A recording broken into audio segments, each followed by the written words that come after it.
So in this lesson, we're going to look at solving quadratic equations using the quadratic formula.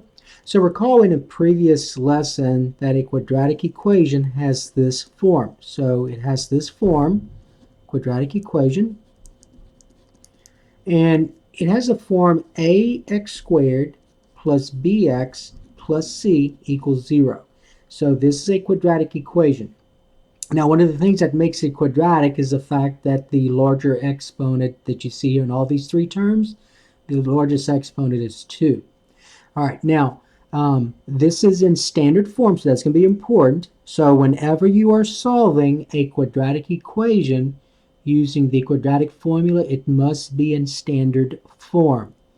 And so standard form is this, where you have all the terms on one side and 0 on the other. It's also a very good idea that if it's not in descending order, that you put in descending order, but standard form is where you have all the variables on one side, all the terms on one side, 0 on the other, and basically it's in descending order. Okay, so also keep in mind that the coefficients a, b, and this constant right here, a, b, and c, are real numbers, and that a cannot equal 0. So a, b, and c can be any real number. It can be decimals, fractions, rational numbers, irrational numbers, any real number. But a cannot be 0, because if a was 0, then that would mean this term would be 0, and you'd have a linear equation instead of a quadratic. Now, one of the things that I need to mention is this. So remember when we discussed that this is a quadratic equation because the larger exponent you see is 2? All right, sometimes this quadratic equation, sometimes we refer to this as a second degree equation. Second degree equation. And you may remember from previous courses about the degree of a polynomial. So if you look at this polynomial that's on the left-hand side, the degree of this polynomial is 2. So that's why it's called a second degree polynomial. You learned about degrees in a previous course. So if you need to go back and review the idea of degree of polynomials, make sure you do that. Okay, so let's go ahead and start looking at some examples on solving quadratic equations. Now, these quadratic equations you're going to solve using the quadratic formula. So let's remind ourselves what the quadratic formula is. Now, there is a lesson on how the quadratic formula is derived, but that's not part of this lesson. So basically, remember the quadratic formula is this. So the quadratic formula gives you the solutions to a quadratic equation. Now remember, a quadratic equation can be solved using, any quadratic equation can be solved using the quadratic formula. So just keep that in mind. So any quadratic equation can be solved using the quadratic formula. Okay, using the quadratic formula. Okay, now remember we're trying to find the solutions to this quadratic equation. And so the solutions to this quadratic equation can be found, so the solutions to the quadratic equation can be found by this formula. And here's the formula. The opposite of b, so remember a is the coefficient of x squared, b is the coefficient of x, and c is your constant. Again, remember it must be in standard form. So the opposite of b plus or minus the square root of b squared minus 4ac. So your radicand is this expression, b squared minus 4ac. You may or may not know by now that this is called the discriminant. So you may have learned that in a previous course. But there's a lesson, a next lesson or so, that talks about the discriminant. Okay, so, and all that's being divided by 2a. So that's the formula. So the opposite of b plus or minus the square root of b squared minus 4ac, all divided by 2a. All right? Okay, so let's look at some examples. Number 1. So let's suppose that number 1 is this. We have 6x squared minus 11x equal 10. So 6x squared minus 11x equal 10. Now keep in mind that this quadratic equation is not in standard form. So we have to put it in standard form. So in standard form, we get this. We get 6x squared minus 11x minus 10 equals 0. So remember, we got to subtract 10 from both sides. And it's in standard form, descending order. All right, now it's a good idea to determine what a, b, and c are before you substitute those values into the formula. So a is a coefficient of x squared, so that's 6. B is a coefficient of x. All right, so that's negative 11x. Negative 11. All right, so it's a coefficient. And c is your constant, which is negative 10. So a is 6, b is negative 11, and c is negative 10. All right, so we're going to substitute that into the formula. So my variable is x. I'm going to say x equal the opposite of b. So remember, the formula is the opposite of b. And so if b is negative 11, the opposite of negative 11 is positive 11, plus or minus the square root of, and remember, it's b squared minus 4ac. All that's under the square root symbol. So it's a good idea to put the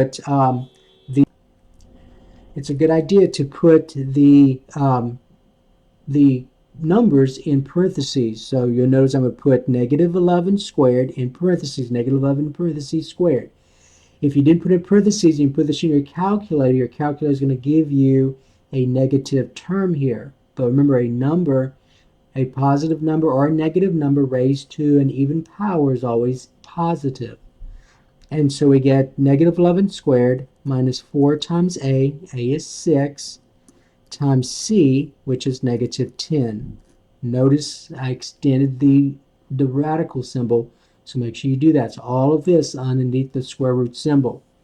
All divided by 2 times a, and a is 6. And so then I get 11 plus or minus. So right now what I'm going to do is I'm going to simplify the radicand. Remember, this is called the discriminant. I'm going to simplify the radicand. So I get the square root of negative 11 squared. If you don't know what that is, use your calculator. So negative 11, make sure you put that in parentheses, because if you don't, your calculator is going to give you a negative number here. Remember, it's got to be positive, because a negative number times itself is positive. So 11 squared is 121. All right, now notice that a negative times a positive times a negative is a positive, so there's going to be a plus symbol right here. So you can be adding these two numbers. And so 4 times 6 times 10 gives me 240. All right, all divided by 12. All right, so I get 11 plus or minus the square root of, let's go ahead and add these two numbers that's in the radicand. 121 plus 240 gives me 361, all divided by 12. All right, now remember, the directions does say simplify your answers. In this case, let's see if we can simplify the radicals. So you've learned how to simplify radicals. Let's first of all see if this is a perfect square. So what I'm going to do is I'm going to take the square root of this. So I'm going to take the square root of, remember how to do that on your calculator. So you're going to take the square root of. So the square root symbol is right here. All right, so notice square root of 361. Hopefully, if it is a perfect square, remember that's supposed to be a whole number. So let's see if I get a whole number. And I do. So the square root of 361 is 19. So that means that 361 is a perfect square. 19 times 19 is 361. So I'm going to get 11 plus or minus 19 divided by 12. All right, now notice that since the square root is no longer there, that means that I'm going to end up with two rational solutions. That's what that means. Two rational solutions. So basically you're going to learn, when we talk about discriminant, that if the discriminant is a perfect square, you're going to get two rational solutions. All right, and so you're going to split it apart at that point. So if you get two rational solutions, you have to split it apart, and you're going to say 11 plus 19 divided by 12, and then 11 minus 19 divided by 12. And then you simplify each of those rational expressions. So 11 plus 19 is 30. So I get 30 twelfths, which reduced is 30 and 12. They're both divisible by 6. So that's what, 5 halves? And over here, 11 minus 19 is negative 8 twelfths. So that part here is 8 twelfths, and negative 8 twelfths. And then 8 and 12, they're both divisible by 4. So I get this solution to be negative 2 thirds. So the solutions, the two solutions that make this equation, that satisfies this quadratic equation, are these two rational numbers. So my solutions are, and they're going to say x equal 5 halves, comma, negative 2 thirds. Okay? All right, so that's number 1. All right, let's look at number 2. Let's suppose in number 2 I had this in number 2. All right, so number 2. So number 2, we have 25x squared plus 9 minus 30x equal 0. So 25x squared plus 9 minus 30x equals 0. Now, you might say, well, it's in standard form. All the terms on one side, zeros on the other. Yeah, but remember, you really need to put this in descending order, because if you're not careful, you're going to say that b is 9, and that's not true. You got to remember what a, b, and c stand for. So remember, a is a coefficient of x squared. B is a coefficient of x. C is your constant. That's what C is. So 9 is the constant. All right, so let's put this in descending order. So 25x squared minus 30x plus 9 equals 0. All right, so that's going to be standard form. So this is standard form right here, standard form.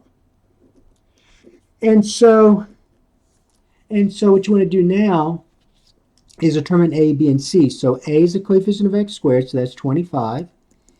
B is a coefficient of x, so that's a negative 30. And c is your constant, so that's 9. All right? And so now we're going to substitute that into the formula.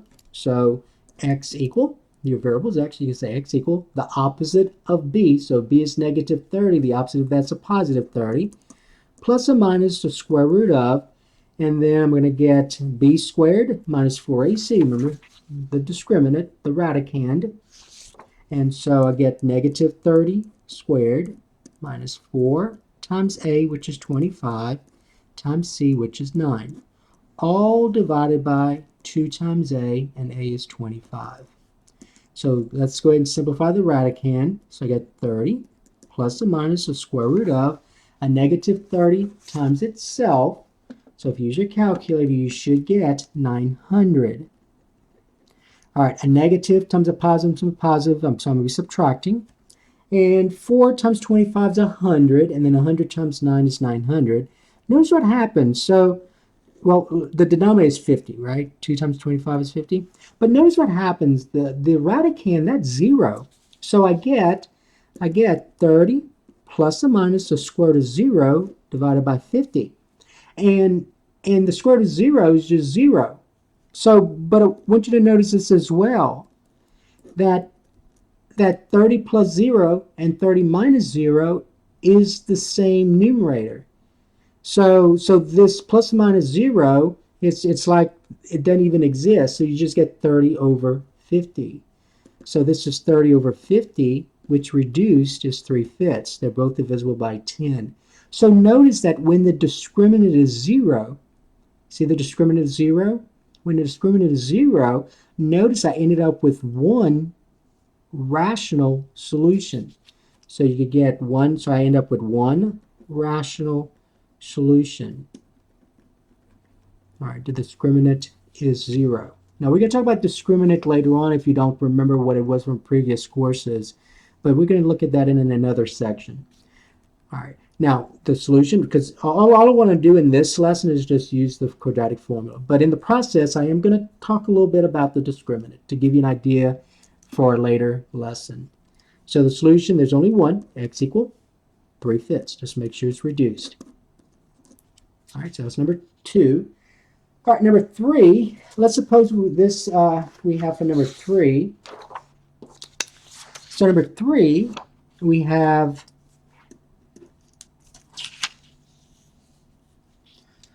2x squared minus 1 equal 4x. So 2x squared minus 1 equal 4x. So again, we got to make sure it's in standard form. So this is not standard form, so we got to put it in standard form. So I'm going to get 2x squared, and let's put it in descending order, minus 4x minus 1 equals 0. So that's standard form. So before we substitute all those values into the quadratic formula, remember a is a coefficient of x squared, so that's 2. So a is 2. B is a coefficient of x, so that's negative 4. And C is your constant, negative 1. And make sure that before you substitute, all these values are correct, because then if they're not, you're going to be ending up with different solutions that are not solutions to this quadratic equation. All right, so now we're going to substitute. So we get x equal the opposite of b. So remember your formula. So remember how to read this. You read this as the opposite of b. The opposite of b. So b is negative 4. The opposite of negative 4 is a positive 4. Plus or minus the square root of b squared. So that's negative 4 in parentheses squared. Minus 4 times a. A is 2. Times c, which is negative 1. Okay, notice I extended the symbol. All of that, even this. So you got to make sure you extend this division symbol right here. All that's being divided by 2 times a, and a is 2. So I get 4 plus or minus, I'm going to go ahead and simplify the radicand, the discriminant. The square root of negative 4 times itself is 16. A negative times a positive times negative is going to be a positive. And then 4 times 2 times 1 is 8. All divided by 4. 2 times 2 is 4. Now 16 plus 8 is 24. So I get 4 plus or minus the square root of 24 divided by 4. All right, now don't leave the answer like this, because the direction says to simplify as much as possible. So meaning also simplify the radicals. So you got to remember how to simplify the square root of 24. If you can simplify it, and you can, because remember in simplifying the square roots, you look for a perfect square, and always the largest. Always use the largest. Use the largest perfect square that goes into 24, and that's 4. So this becomes the square root of 4 times the square root of 6. And since 4 is a perfect square, that means the square root of 4 is 2. So I get 2 square root of 6. So this square root of 24 becomes 2 square root of 6. So then we get this. So then we get 4 plus or minus 2 square root of 6, all divided by 4. Now remember, I can simplify further, because look at those three numbers right here, 4, 2, and 4. They're all divisible by 2. Okay, so there are a couple ways you can write this. We're going to talk about the different ways we can write this. So you can leave it in compact form where you have plus or minus. And by the way, see how the 24 was not a perfect square or was not 0, so you still ended up with the square root. Remember, the square root of 6. Square root of 6 is an irrational number, so this whole thing is going to be an irrational number. So I'm going to get 2 irrational solutions. 2 irrational solutions. That's what I end up getting. So if you don't get a perfect square, since 24 is a positive number and it's not a perfect square, and it's not 0, you're going to get 2 irrational solutions. Okay, so now remember, let's talk about the different ways to write this. So I have 4, 2, and 4, so they're both divisible. They're all divisible by 2. So do y'all agree that if I say 4 divided by, let me go ahead and write it right here. So I have this. So 4 divided by 2 is 2. 2 divided by 2 is 1. 4 divided by 2 is 2. So that means I can write this as 2 plus or minus the square root of 6 divided by 2. So I can write it like that. Or, I want you to notice this as well, or if you want to, you can write it like this. You can write it as two separate fractions. So you can say 4 divided by 4 plus or minus 2 square root of 6 divided by 4, and then reduce. 4 divided by 4 is 1, 2 fourths is 1/2, so this becomes 1 plus or minus square root of 6 divided by 2, because 1 times square root of 6 is square root of 6. Okay? Or if you want to, now in my math lab, remember in my math lab, they're going to say separate as two separate solutions with commas. So in my math lab, this is be my math lab, you can write it as 2 plus the square root of 6 divided by 2, or 2 minus the square root of 6 divided by 2. Okay, either one of those is fine. So in my math lab, remember they are going to say to simplify, so you have to simplify the radical, the square root of 24, and you also have to simplify this as well. Okay, so in my math lab, you're going to write it like this, or you can write it like this as well. So that will be another correct answer, or you can say 1 plus the square root of 6 divided by 2, just like this, and then 1 minus the square root of 6 divided by, 1 minus the square root of 6 divided by 2. All right, so just different ways. Notice all the different ways of writing your solutions when you have two irrational solutions. So when you have two irrational solutions, you have different ways of writing the answer. Okay, but it's got to be, you got to make sure that you're simplifying your answer though. All right, so that's number 3. Let's look at number 4. So number 4, let's suppose we had this for number 4. So we have number 4,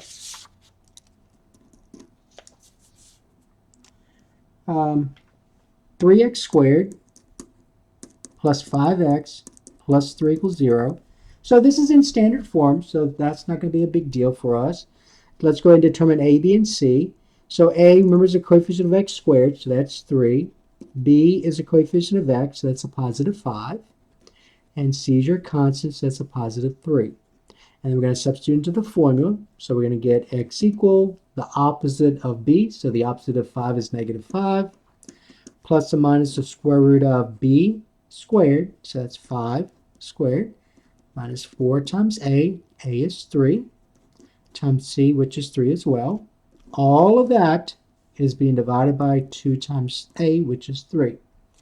So then I get negative 5 plus or minus the square root of 5 times itself is 25. A negative times a positive is a negative. So I'll be subtracting. 3 times 3 is 9. 4 times 9 is 36. All divided by 6. So then I get negative 5 plus or minus the square root of, so let's simplify the radicand. Remember, that's also called the discriminant. So 25 minus 36 will give you negative 11. All divided by 6.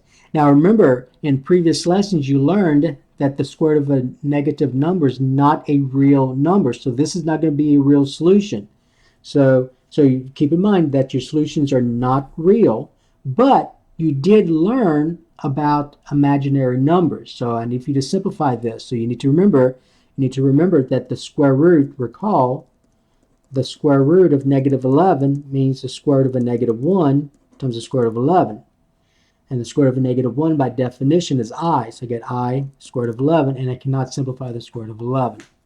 So this right here becomes negative 5 plus or minus I square root of 11 divided by 6. So one of the takeaways from here is that if your discriminant is negative, you're going to get two imaginary solutions. So you get two imaginary solutions. All right. Now in my math lab, and I can't simplify this any further, but in my math lab, they're going to want you to write it as two separate solutions using commas. So you're going to say negative 5 plus I square root of 11, all divided by 6, comma, negative 5 minus I square root of 11, all divided by 6. Okay? All right, let's do number 5. Number 5, you have 3x squared minus 7 equals 0. 3x squared minus 7 equals 0. Now, I put one like that because notice that in all the previous problems we did, you had 3 terms. You had a coefficient of x squared, you had an x term, and you had a constant. Here you're missing the x term. All right, but it is in standard form. It is in standard form. And let's go ahead and note a, b, and c. So a, remember, is a coefficient of x squared. So here's x squared, a is 3. So remember, it is okay. And by the way, b, remember, is a coefficient of x. There's no x, so b is understood to be what number? So remember, Do y'all agree that this right here can also be this? Plus 0x minus 7 equals 0. All right, so the coefficient of x is 0. So there's no term, the number is, the coefficient is going to be 0. So, and then c is negative 7. So that's A, B, and C. So be careful. Since x is missing, since the x term is missing, the coefficient is 0. All right, because 0 times x is 0. And so you get 3x squared minus 7. Okay? All right, so now let's substitute. So we get the opposite. So x equal the opposite of b. So the opposite of 0 is 0, right? Okay. Plus or minus the square root of b squared. So 0 squared. So still put it, even though it's 0, still put it so you don't mess up. Minus 4 times a is 3, times c, which is negative 7, all divided by 2 times a, which is 3. Equal, all right, so I get 0 plus or minus. So really, I just get plus or minus the square root. Now let's go ahead and simplify this. So that's 0 squared is 0. A negative times a positive times a negative is a positive, so it'll be 0 plus, and then 4 times 3 times 7. So that's what? 12 times 7, which is 84. All divided by 6. Now let's go ahead and simplify the radicand. So 0 plus 84 is 84. So plus or minus the square root of 84 divided by 6. Now you see that 84 is positive, is not a perfect square, so that means you're going to end up with 2 irrational solutions. So 2 irrational solutions. All right, so those are still real numbers. The only time you don't get a real number as your solution is if your discriminant is negative. Because remember, that's where we have an imaginary number. Okay, but I need for you to determine, can I simplify the square root of 84? So let's remember, you want to use the largest perfect square. So let's try a perfect square. Let's try 4. Let's see if 84 is 4, if 84 is divisible by 4. So when I divide 84 by 4, I get 21. So that means that 21 times 4 is 84. And there's no perfect square. There's no perfect square that goes into 21. So 4 is going to be the largest. So what that becomes is this. So let me just go ahead and simplify the square root of 84. So the square root of 84 is the square root of 4 times the square root of 21. And the square root of 4 is 2. So that becomes 2 square root of 21. So that's what this becomes. So it's going to equal plus or minus 2 square root of 21 divided by 6. And then reduce. So if I reduce, that's 1/3 right here. Okay. So your answer is going to be plus or minus the square root of 21 divided by 3. So that's your answer. Now in my math lab, they're going to ask you to separate using commas. So basically you're going to say the square root of 21 divided by 3 and negative square root of 21 divided by 3. All right. Now, don't make the mistake and try and reduce this 21 to 3 because it's not a 21. Okay, that's the square root of 21. That's in square root of 21 is, if you approximate that, square root of 21 is this. It's about 4.58. All right, so be careful. Don't say 3 to 3 is 1, 3 to 21 is 7 because they're not true. Okay? All right, so that's your answer. So that's number 5. Now let's do one more on this part, and then we're going to do some more examples with quadratic formula in the next lesson. But in this one, I want to use this one as an example. So it's going to be number 6. All right, number 6.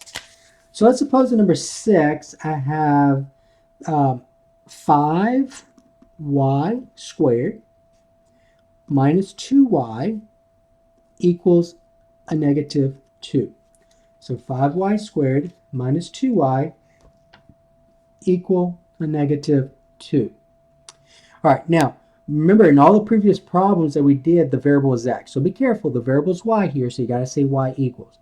But first of all, it's not in standard form, so let's put this in standard form. So in standard form, I'm going to get 5y squared minus 2y, and don't forget, you bring the negative 2 over, you're going to add 2 to both sides.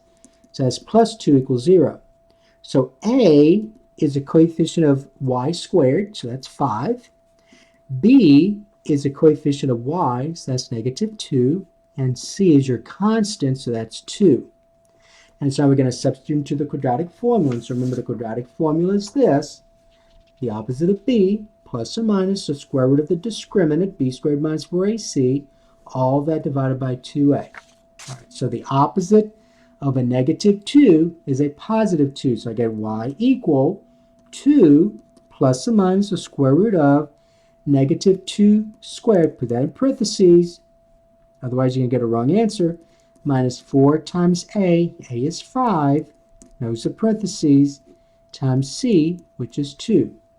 All divided by 2 times a, and a is 5. All right, so just like this. Equal 2 plus or minus the square root of, so now we're going to simplify the discriminant. Negative 2 times itself, in the order of operation, you got to use the x, you got to square first. Negative 2 squared is 4. All right, now let's do multiplication. So negative 4 times 5 times 2 will give me negative, what's that, 40? All divided by 10. And so when I simplify the radicand, which remembers the discriminant, I get 2 plus or minus the square root of 4 minus 40 is a negative 36, all divided by 10. Now before I go on, I want to ask you this question. Are you going to end up with two real numbers, two real solutions, or two imaginary solutions? So are they going to be real or not real? They're going to be not real, right? So remember, you're going to get two not real solutions. You get two non-real solutions. In this case, though, they're going to be two imaginary solutions. So two non-real means two imaginary solutions.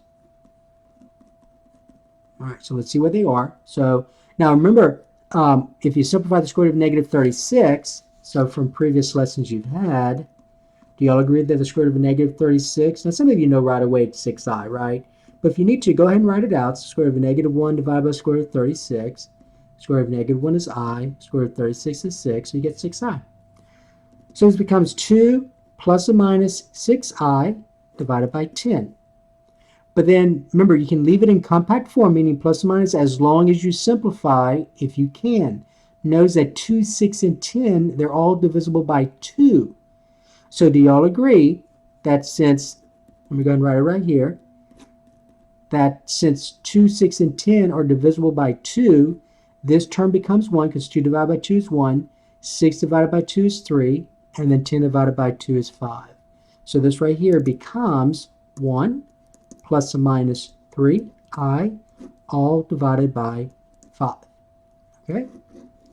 Now, in my math lab, they're going to ask you, to write as two separate solutions. So you're going to say 1 plus or minus, 1 plus 3i all over 5, comma, 1 minus 3i all divided by 5. Now, there's some other ways you can write this, but those are the two main ones that people use. What I want you to notice is that you can rewrite, see this right here, or this one does not matter. Do y'all agree that you can write this as two separate fractions? So in other words, someone else, if they wanted to, someone else could have said 1 divided by 5 plus or minus 3/5 I. Just like that. Does not matter. Someone else could have said, all right, I'm going to just go ahead and write this as two separate solutions. So you can say 1/5 plus 3i divided by 5, comma, 1/5 minus 3/5 I. So these are just different ways of writing the solutions. The two common ones, though, that students use is compact form as long as it's reduced, and in my math lab, separate the solutions with commas. Okay? All right, so that's going to take care of this part of our lesson, and so in the next part of this series, we're going to look at some more types of equations with using the quadratic formula.